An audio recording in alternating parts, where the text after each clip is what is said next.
Good morning, everybody, and welcome to the Center for Accessibility at the DC Public Libraries, which is a new and temporary space for the DC Public Libraries while we are building our new center at the Martin Luther King Library. So I want to thank our Chief Librarian, Richard Reyes Gavlin, and all of our DC Public Library staff who are here, who have transitioned from MLK, who are serving our residents here on 19th Street and other locations. Please give them a round of applause. I commend the center's ongoing work to help DC residents with disabilities more easily access program services and the collections of our incredible library system. I also would like to pause for a moment. I think we have all been following the news of this morning in shock and sadness and disbelief. Certainly our hearts and prayers go out to those who are injured in a shooting this morning in Alexandria, Virginia, where a member of Congress was shot. And we understand that there have been Capitol Police officers injured in the line of duty and a congressional staffer who was injured. We understand that several people involved in that incident are undergoing treatment, and I think they're undergoing treatment in the District of Columbia. So we would like to pause to remember them and be reminded of the difficult and dangerous work that our first responders do each and every day.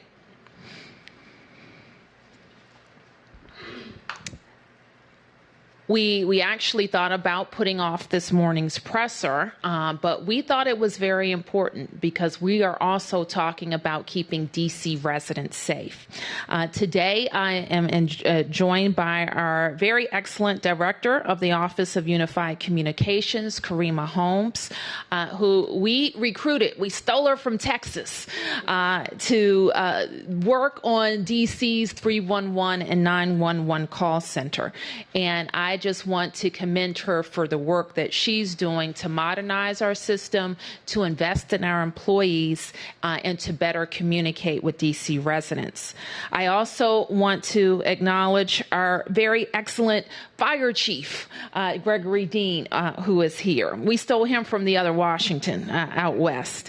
And I tasked him with transforming our fire and emergency medical service with a focus on improving emergency medical services in the District of Columbia.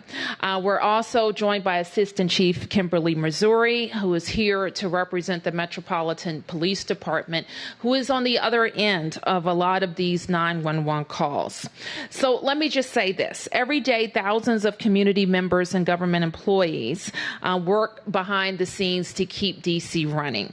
And over the next several weeks, we are focusing on those key services and the people providing those services that make DC run, that help our city really hum with the activity of the daily lives of our residents. And we're focusing on the basics. And we're also focusing on how community members can help government provide the basics. So you're going to be hearing us talk about back to basics DC and initiatives that will help keep our city moving and advancing and as dynamic as it is. We're celebrating the progress we've made as a city and sharing information about how the government and community can work hand in hand to advance this progress. And one critical way we are moving forward is modernizing our emergency response system. Let me tell you a little bit more about our emergency response system. We received 60,000 more 911 calls this year than we did last time this year. And that's why we're continuing to make key improvements to our 911 and 311 call operations. So it shouldn't be a surprise. A city that is growing by 900 people a month, businesses growing, businesses moving into areas where they haven't been before, the activities and number of visitors increasing year over year means we get more people that need our help. So we have to make key investments in 911 and 311. Over the last 2 years, this is what we've done. We've strengthened our 911 team by adding 41 additional call takers, 26 dispatchers, and this has helped us reduce our 911 response time. We hadn't hired like this at the 911 and 311 call center in more than 8 years. Additional teams are training now. Another thing that we've done, residents can submit requests for city services and chat with a live agent by visiting 311.dc.gov or calling 311. Last year, we also hired an additional 35 311 call takers from a new job program that I created that hires DC residents for DC government jobs. And that program is called LEAP. And today, we're building on this important work. Some examples of when it would be appropriate to use the new service that the director will tell you about include a person who is deaf or hard of hearing to text 911. Someone who has sustained an injury that prevents them from speaking may also text 911. If you are a victim of a crime such as assault, robbery, or domestic violence, and the perpetrator is still in the area, you can also choose to text 911 to get the important help that you need. We should all be concerned, and this is why my administration is seeking to make additional investments in our technology, because our city actually has an outsized number of 911 calls. On average, DC 311 receives between 4,500 and 5,000 calls per day. That is 1.8 million calls a year. Our 911 operators answer between 3,500 and 4,200 emergency calls every day. Our 911 call takers and dispatchers are critical to our public safety, and we need to make sure that they have the tools that they need.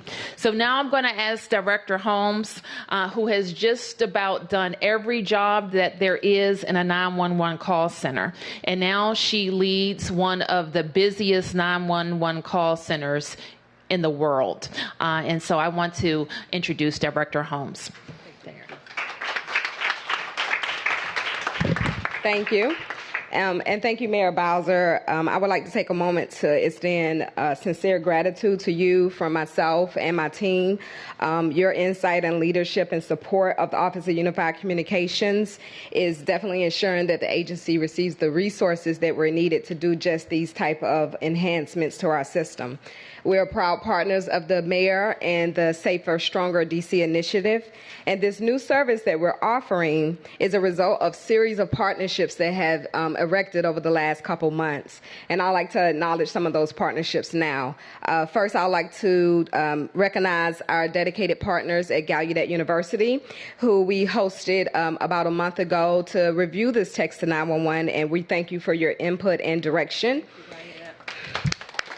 Yes. Also, our partners at FCC, who has been leading the way with the national industry for 911 emergency communications, particularly David Firth, who's the Deputy Director of Public Safety and Homeland Security with FCC. Also, we'd like to thank our public safety partners, MPD, FEMS, HSEMA, and others who have continued support in the efforts to make Washington, D.C. safe and secure. I want to do a special thank you also to the Office of Disability Rights for their support in this initiative, and also Director Michelle Garcia with the Office of Victim Services and Justice Grants. These are the populations that we really wanted to target with this new initiative, so we're very pleased for these partnerships in what we have here. Text to 911 would give people a new platform to reach emergency services here in the district. But it represents a lot more for OUC. Text to 911 is another evolution which is tagged on to Next Generation 911 and its greater opportunities to serve our citizens. As we announced Text to 911 today, I can tell you that we've already made a lot of major upgrades in the Office of Unified Communications, and we will continue with these upgrades just to make sure that our nation's capital is the nation's capital 911 center. Soon, you will be able to send photos, videos, and data over our 911 system, which will make it easier to send this data, photo, and videos out to our responding officers and firefighters so they can have the information they need even before they arrive to a scene. Technology is evolving quickly, and we want to stay abreast to it, and we must be able to keep up.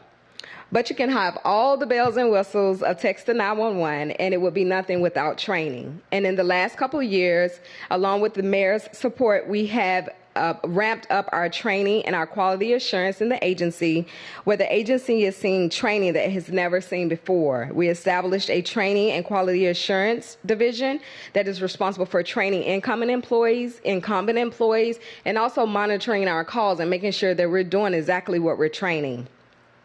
Washington, D.C. is a leader in emergency communications.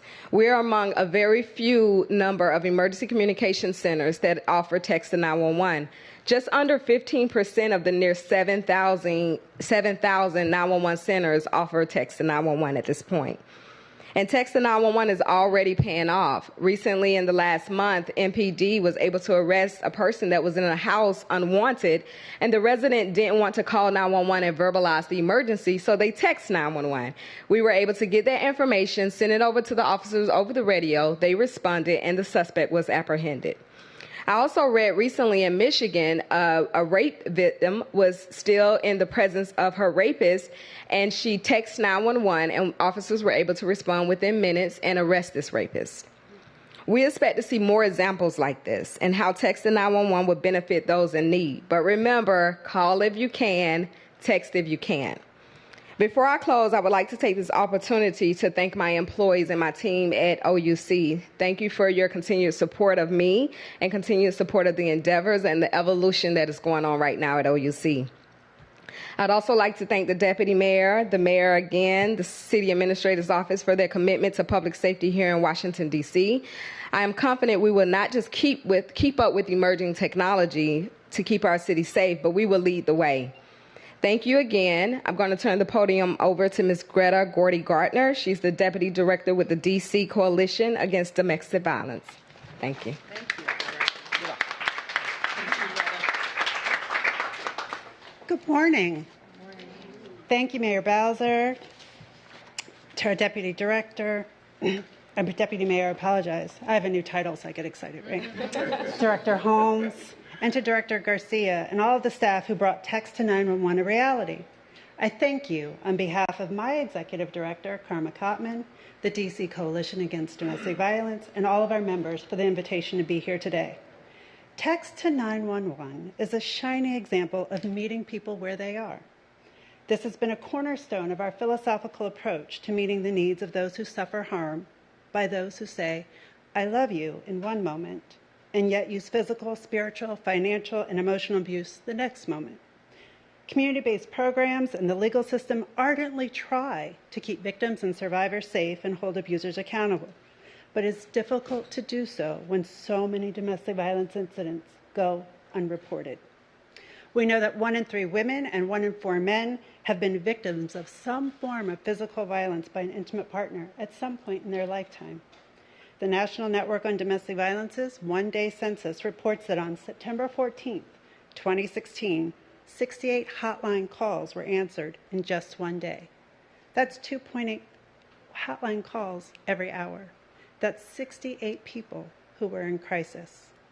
Over the past several years, Metropolitan Police Department has averaged 35,000 domestic violence-related calls. So if we follow the statistics I just stated, there may be approximately 175,000 domestic violence victims in the district.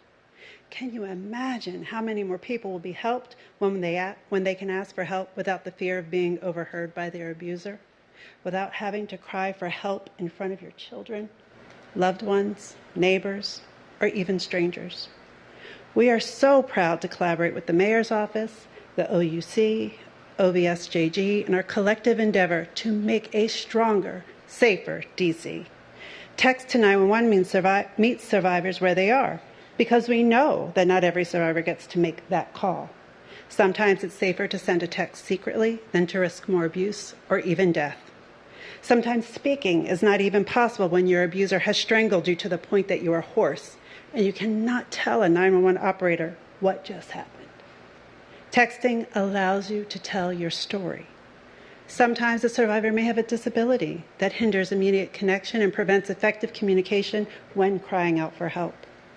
We also know that women ages 16 to 24 are most likely to be victimized by an intimate partner. This generation lives for technology and social media. This is their primary means of communication, sharing, and help seeking. Text to 911 meets them where they are. Only about half of domestic violence incidents are reported to the police. Text to 911 provides another option for those who are suffering abuse by loved ones to ask for help. DC cares.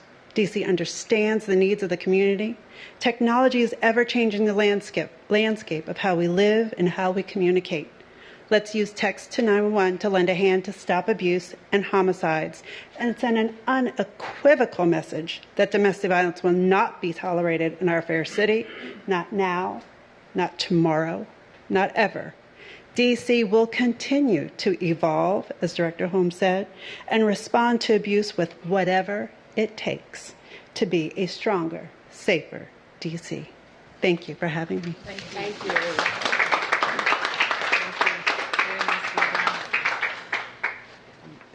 Okay, demonstration. Okay, so now we're going to do a short demonstration of what text to 911 looks like on the caller's end or the texter's end.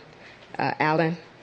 So we're going to alert the 911 center that this is a test. And we can test the text directly to 911.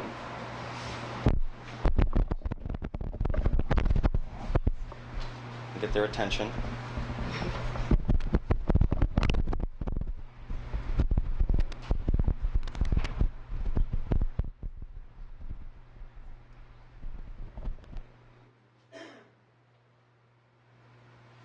So what will happen is there's a little bit of a lag time. It's like the phone ringing in the 911 center. Right.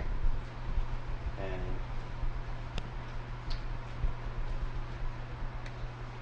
okay, so we're going to say this is. Yeah. So the test copy just came from one of my operators at the center right now. Acknowledging that they've received the text, so we are connected now by text message. Right. This is the mayor's press. My fingers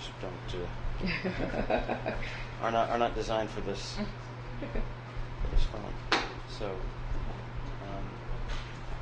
and we can say something like we are requesting fire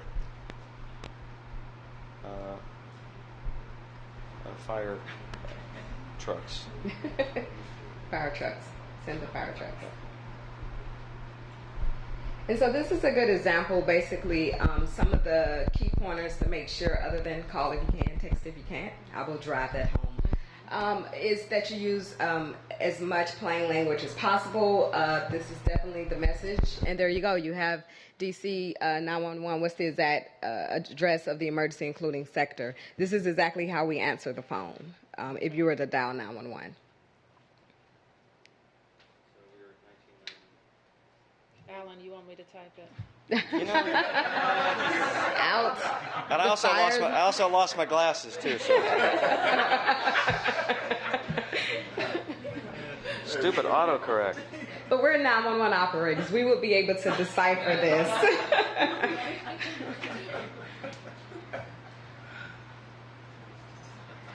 But I think here we just wanted to show you how it works. Yeah, it's not an outlier. This is how it works. Right now, the industry is working on real-time text that is not in fruition right now across the states. Whereas you're texting, you can see it. But we did want to just let you know how it works. Are we done? You see smoke? They're going to keep going, you know. I know. Test is over. Are they going to say when they dispatch or anything like that? Or... Yeah, they would say, help us on the way. They're configuring the dispatch. Yeah. They will tell you help is on the way. And Mayor, what we have in the center is we do have pre-put Okay. messages in our system, and so certain things will come up exactly like that. Help will, CPR instructions, birthing instructions, all of that is already put in. Okay. Yes. Very good. Thank you. Well Thank you, done. Alice.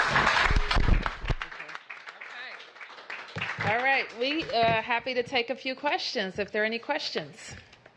Yes, sir. So I was wondering, with this text to 911, is it only like for DC residents, or can they incorporate that? Because I'm actually a Fairfax County resident in Northern Virginia, so I didn't know if they were incorporating that through like the rest of the area or not. Well, certainly, let me first talk about our Fairfax residents and others while they're in D.C. And because, you know, our city grows from about 680,000 to over 1 million every weekday. And so we want all of our regular visitors who are commuters and working in D.C., but as well people who are visiting us from other states in the world to know about text to 911. And I think the director can tell you about our regional partners. Sure. Thank you. Yes. So Fairfax County does have text to 911. They went live in 2015. As the mayor mentioned, yes, even if you're a resident, you're here in D.C., text to 911 will work because it hits our network. I would also like to add that we did go soft live with this about six months ago, and we had it live during the inauguration and the Women's March because we knew we had residents that were coming into the district that may have been in jurisdictions that had text to 911 at the time, and we actually did receive one text message at the time. A lady, she was in a wheelchair and she was at the Women's March, and she was pretty much getting pushed. And she got nervous, and so she texted 911. We communicated with her, but the problem got rectified before we actually had to dispatch. So, yes. Okay. Any other questions? Yes, ma'am. Get location without actually having to type that in. I'm thinking sort of about a domestic violence Right. survivor that can only text to Just text. 911 and then. Right. So there's different levels to location accuracy. The location accuracy we're seeing with text to 911 mirrors the same that we get with calls from 911. Cell phones are a little shaky. Sometimes they do work, and then sometimes we do get the tower location. But we do have methods in place in the center that if something is a true emergency, we do realize that there's a domestic violence or any other incident going on, and the person cannot give the address. We have relationships with carriers. Sometimes we get Latin long coordinates, and we can plug them in, and we can get addresses their way. So we have other methods in case the address does not show up. Okay. Thank you, everybody, Thank for you. coming. Please continue to look at our Library Express. Yes. We're gonna do-